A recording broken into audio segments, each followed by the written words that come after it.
ఎక్కడి నుంచి వచ్చారు? మేము కామారెడ్డి నుంచి వచ్చినాము, కానీ ఇక్కడ సెటిల్ అయినాం. 6 months అవుతుంది.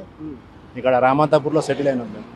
ఎట్లా అనిపిస్తుంది అంటే డైలీ ఫుల్ ట్రాఫిక్ ఉంటుంది కదా, సో ఈరోజు ఇంత ఖాళీగా ఉంది, సో ఎట్లా ఫీల్ అవుతుంది? యాక్చువల్ మేము రావడానికి రీజన్ కూడా ఈరోజు ట్రాఫిక్ ఉండదనే వచ్చినాము. సండే నేను యాజ్ పర్ నా డ్యూటీ, నేను పోలీస్ కానిస్టేబుల్ని, రోజు నాకు డ్యూటీ ఉంటుంది. అయితే ఈరోజు సండే కాబట్టి హాలిడే సెక్టార్ కూడా ఉంది కదా అని వచ్చినాను. అసలు ట్రాఫిక్ లేకుండా చూస్తే చాలా బాగా అనిపిస్తుంది. అట్లనే మల్టీనేషనల్ కంపెనీస్ అన్ని బ్రిడ్జ్ మీద కూడా చాలా బాగా అనిపిస్తున్నాయి. సో డైలీ అంటే మనం జర్నీ చేసేటప్పుడు ట్రాఫిక్లో చాలాసేపు ఉండాల్సి వస్తుంది. అలాంటిది ఈరోజు చాలా తొందరగా రమంతాపూర్ అని చెప్పారు. సో అక్కడ నుంచి ఇక్కడ రానికి ఎంత టైం పడుతుంది అండ్ ఈరోజు ఎంత టైంలో వచ్చారు? యాక్చువల్లీ నార్మల్ డేస్లో రామంతాపూర్ నుంచి రానికి 1 hour 20 minutes అట్లా పడుతుంది. ఈరోజు 40 minutesలో వచ్చాను.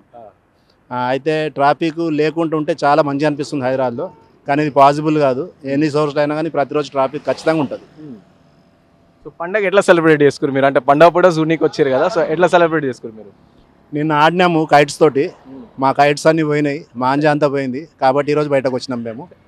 అయితే తిను బండారాలతోటి, పిండి వంటకాలతోటి చాలా బాగా చేసినాము. కంపేర్ టు కామారెడ్డి, హైదరాబాద్లో చాలా డిఫరెంట్గా ఉన్నది. అయితే సరౌండింగ్లో కూడా మొత్తం ఆంధ్ర వాళ్ళు ఉన్నారు మాకు, వాళ్ళు కూడా డిస్ట్రిబ్యూట్ చేసిరు. వాళ్ళు చేసిన వంటకాలు, స్వీట్స్ మేము చేసినవి వాళ్ళకి డిస్ట్రిబ్యూట్ చేసినాము.